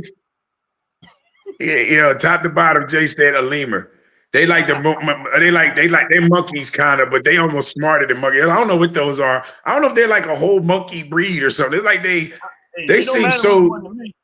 I just want one that teach how to steal. Because I ain't gonna steal. Right. I want to steal. I want them. Because I want people that had to explain to police that a monkey came in their house and stole their stuff. I used to think maybe a parrot because they talk, but they said certain birds or a couple of other birds all talk. They actually have a voice. All of them talk. Yeah. You know what I mean? But they had to be trained to talk like a crow. I heard a crow talk before. You know what I'm saying? And now you talking about smart. People don't realize how smart they are, crows and ravens. Yeah, they're very smart. They pick. Yeah, monkeys pick blocks. Oh, they not pick blocks on monkeys. Cats do too. Right, that's why I would want a monkey. It would be so entertaining to me. I would be like, that would be the most entertaining thing is like, I would be out videotaping my monkey stealing from people. Like the lemur, I watched this one day. He got one. He be doing stuff and sliding. Would not live. What is that? A parrot. Will outlive you. Oh, the parrot will outlive you. Oh. Yeah. Damn, that'd be crazy. No, it won't. That'd be crazy. You said no, it won't. If I know I'm about to die, I'm taking the parrot first. Look, not with the EBT. Parrot going first. Look, not with the EBT money being taken away. Walking. That motherfucker gonna become food. They take the EBT card like shit. Yo, everything tastes like chicken. Right? Imagine this: you got a parrot, right? And let's say you your parrot know all your PIN numbers and stuff like that, right? Your business. Well, your business, right? You in the house, and a robber comes in your house and holds you hostage and start asking questions like, "What's the PIN number?" Yeah, you got this. That's when you kill that motherfucker. You ready to kill. You got this parrot. Won't shut up. You telling the robber, I can't remember my PIN number, and the parrot's like 3972. Oh, you dead. You dead now. You know what I'm saying? You dead. Because he gonna owe the parrot or anything. You know what? The parrot know everything I need to know. Yo, buddy, I gotta kill you now. I don't even need your ass. That's how the parrot is gonna outlive you. Well, I ain't gonna man. Look, the parrot be telling you after you pass away, be telling your wife, yeah, they tell you what he did. You know what I'm saying? Let me tell you what he did while you know what I'm saying? When he was alive. He was looking at porno. He was out. He got porno. He got, you know what I'm saying? He got all the girls' number in that drawer. Right? He got extra phones in there. He got. No, look under that. Look under that. It's under there. Straight snitching, boy. Yo, oh man. Yeah, I'm good. I was like, man, I don't want no parrot. Oh man, you know you ain't supposed to be here. Who that you sneaking in here? That's not Susie. Right? That's not Susie. Right. Oh man. Talking about what you said about your mom, your pop, you know what I mean? Exactly. Fucker, fucking asshole, dad's an asshole. Whoa, hey.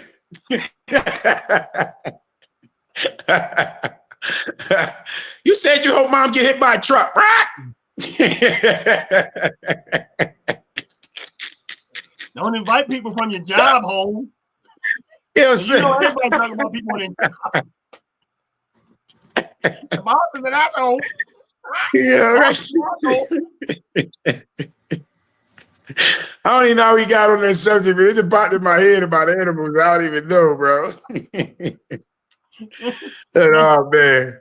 So the parent that got you fired at your job. Divorced, fired. He done told the kids everything you had to say about it. This little dumbass. Goddamn. You know what I mean? If that kid wasn't so dumb, boy, he done messed their whole family life by the time you come home. Everybody mad at you, like, what's wrong? All right, you know what's wrong. Look, that's when the parent don't say shit. Parent be like, duh. He's like, why everybody looking like they mad at me? The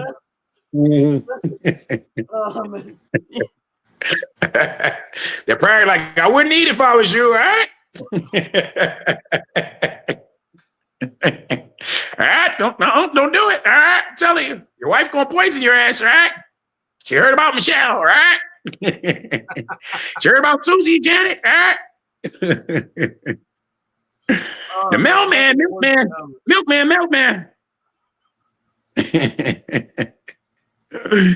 walk in the house. Man. You are not the father. Right. You think you're the father, but you're not the father, right? And you know they laugh too. Then they laugh and shit. They're all laughing at you and shit. All right. You're like, what? I'm not the father. What are you talking about? You know what I'm saying? Oh, he was watching Jerry Springer. Like, no, he wasn't. Cheater. bro. That'd be like the worst thing ever, man. You bought this bird. You thought you was a curious bird. He can talk. Oh, my parrot can talk. And then when he starts talking, he's telling everything. Now you're like, shit. No. Shut up. Yo. Oh, man. Now I got to kill the bird. Right. Oh, man. Yeah, that would be. You say what? I said, they be like, what are we having today? We're having parrot soup. Like, where's that coming at? Listen, don't worry about it. Don't worry about it. You know what I'm saying? Something quiet in the house, don't worry about it. I want peace and quiet from now on. Don't nobody say. Yeah, that's what somebody said, worse than a toddler. I was just about to say that about babies too. Like they be the first ones too. You just turn around and says, running their mouth. Like, whoa, now they learn the word.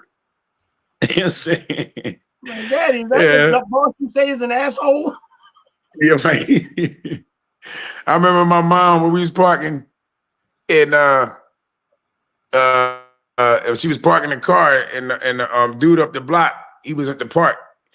And he went to park, and my mom was in the car going, he better not park in my parking spot. He better not park in my parking spot.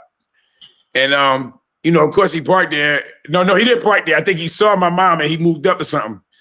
Soon as my little sister got out of the car, she was like, Mr. Charlie, my mom said he better not park there either. So and then she said, hurry up and close his mouth, because it really wasn't that. But she turned around and said it but it was like, no, I didn't say it like that. It was just something that came to my mind. Now you're trying to explain to them and try to shut them up at the same time. You know what I mean? He'd be like, oh my God. You know what I'm saying? He about to have the neighbors mad at me and shit. You know what I'm saying? Oh, man. Out the picture of my son, she's selling food stamps. Right. Shit, she's selling ass, right? Hey, ain't no need for you to come home tonight. You ain't getting nothing, buddy. I wouldn't do it, all right? I wouldn't do it. You're the first guy here this week. I gotta hear this again. I gotta hear that, oh my God, again, all right? I know. Like, why the bird keeps saying, oh my God? Oh my God. Oh my God. Daddy. What is the bird be listening to?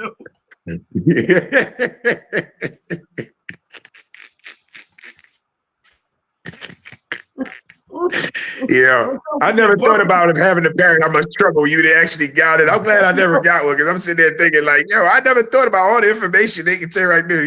Like you said, that could be potentially got shot just because you like, well, the bird know everything. So what I'm keeping you for? We had no need for you. Yeah, we go ahead and kill her. We got the bird. Yeah, your parent talk. You like, no. Choking.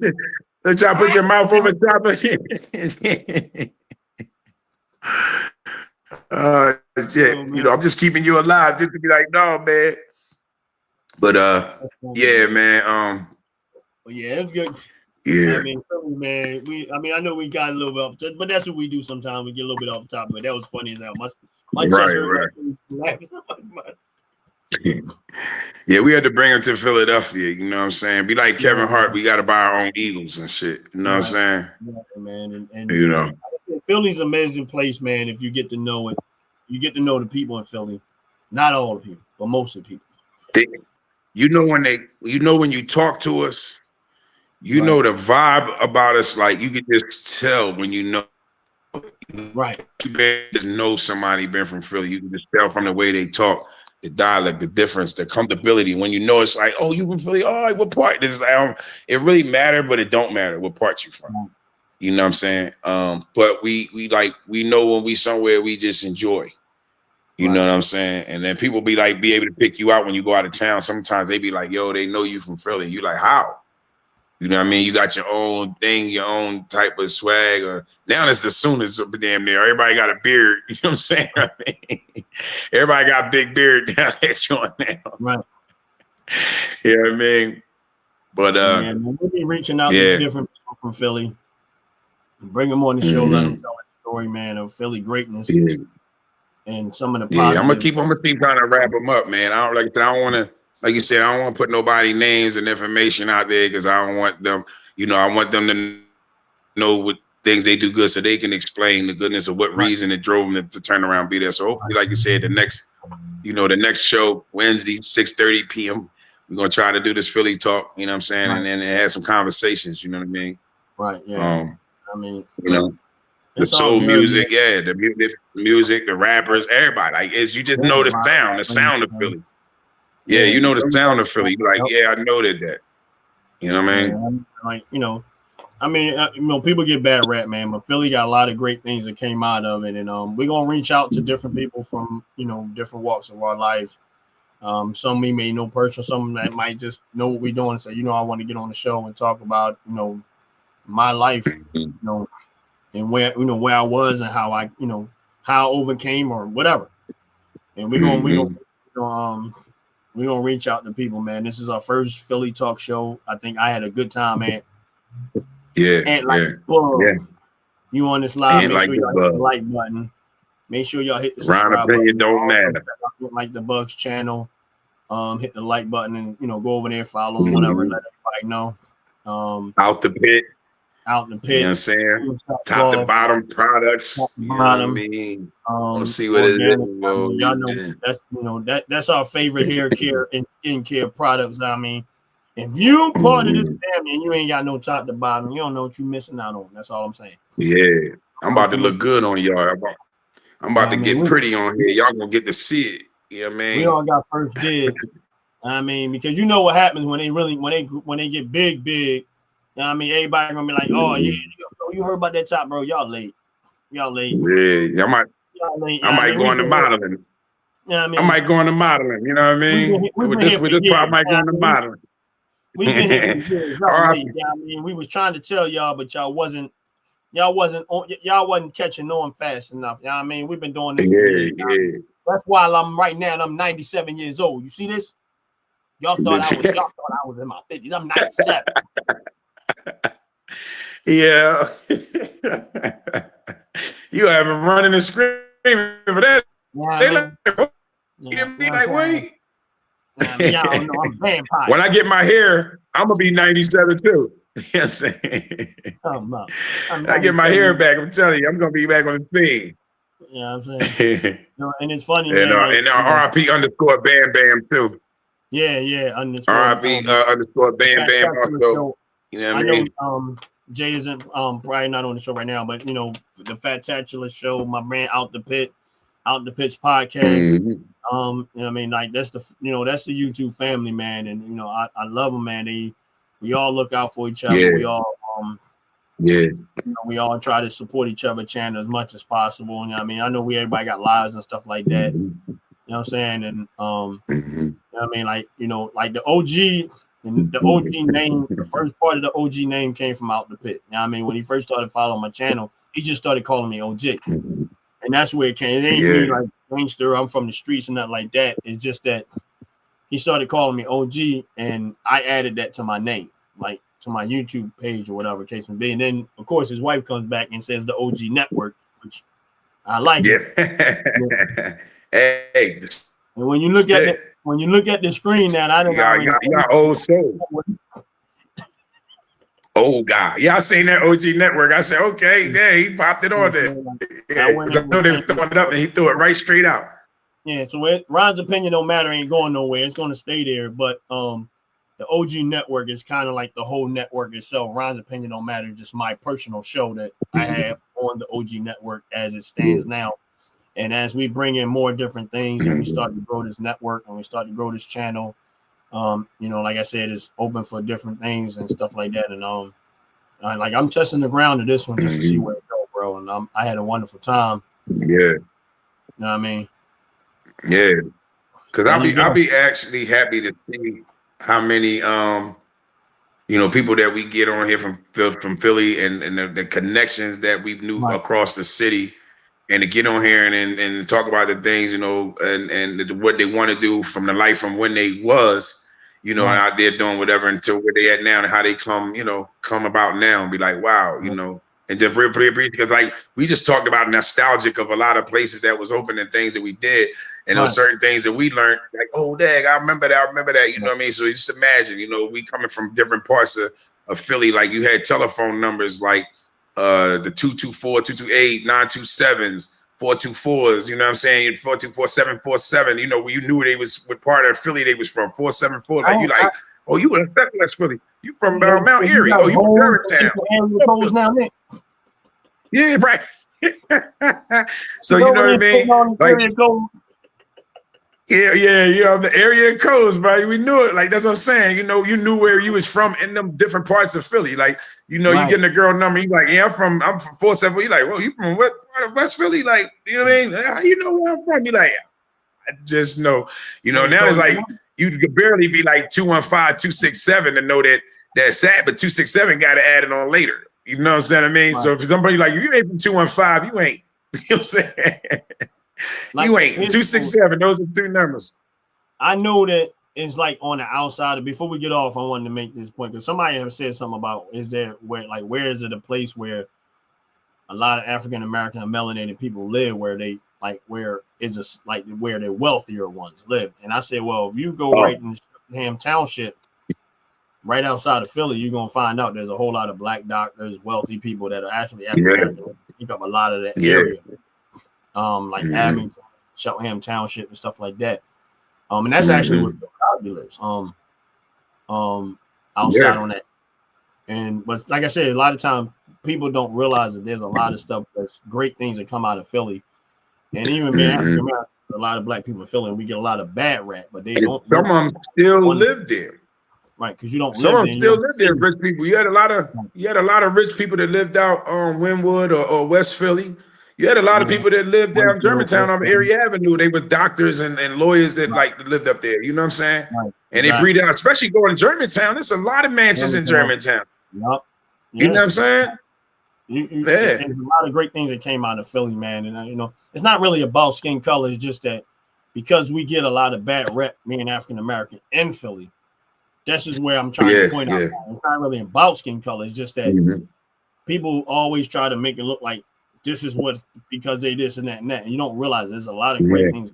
There's a lot of great things that's going on in Philly through the African American community, and you don't know because you're not around it. You judge it by what you see on TV. You're gonna have a false perception of how people really are. You know what I mean? And that was the point that I'm trying to make, is that it's not really about skin color, but we live in a society sometimes that people have a tendency to put the whole group into one basket. When in reality, that's not the whole group. It's just that. So for us, being two African melanated men, African American men, whatever terminology you want to use, growing up in the city of Philadelphia, even though there was an element of those type of things around us, we did not let that affect our mentality of what we wanted out of life. And we was accomplished right here in the middle of all that. We didn't let that stop us. Some of us made mistakes. Some of us went through hardship. But my thing is this: you just don't have that I'm gonna throw in the towel attitude. You're gonna be all right. Right. I mean, and that's the point that I'm making. Until next week, we're gonna get back into this again. Hopefully, we're gonna see if we can get some people to come in on the show. I appreciate all of y'all for coming in and sticking in with us for this time. And we appreciate you very much. I mean, I had a good time, and like the book, I had a great time. Yes, I did. Yeah, so we'll reach out and try to figure out what we can do, and we'll see y'all. I mean, of course, we got other shows that we're doing, but we'll see. We want to get it to Philly. You know what I'm saying? Yeah. Philly Talk every Wednesday, 6:30. Every Wednesday, 6:30 p.m. Come check us out. Also Sundays on 12 o'clock p.m. every Sunday, and all these are Eastern Standard Times. Make sure y'all check out the Practice Show. And every Tuesday at 7 o'clock, top to bottom Tuesday, where the CEOs of top to bottom come in and they talk about the product that they make and give people a chance to interact with them or whatever. And thank y'all so much for supporting the OG Network. Yeah. Oh yeah, and then the candles. Oh yeah. The candles. Mhm. Speaking of candle, I got my package today. You ain't got to show off. That wasn't to tell you that. You know what I'm saying? That wasn't for you to. Yeah, you ain't got to show off on that. Hey Jay, what I tell you, don't be sending them there. Don't be sending them the good stuff, man. I gotta get that cocoa, man. Huh? I said I gotta get that cocoa. Oh, I got one already. You late? I ain't burning. Yeah, that's all right. I'm on it. And Queen Sackcloth, I don't know if don't she have her exercise? She does a exercise. I think it's every day in the morning time. She has hers. And then you got Out the Pit and Bam Bam where they do their I know they've been incorporating that into the show that we do on Sundays, but I know Out the Pit and Bam Bam they do lives together too. So make sure y'all supporting that too. There's a lot. And then Jay with his show, top to bottom here, you got the YouTube channel. So there's a lot of people a lot of moving parts. OG Network, baby. OG Network. We gonna make this thing work, man. God bless every single one of y'all. Appreciate y'all support so much, man. Yeah, we do. We thank y'all. Hoping we can keep building. Yep. And with that said, we're gonna get up out of there.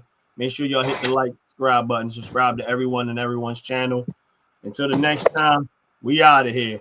Peace. Right. I'm out.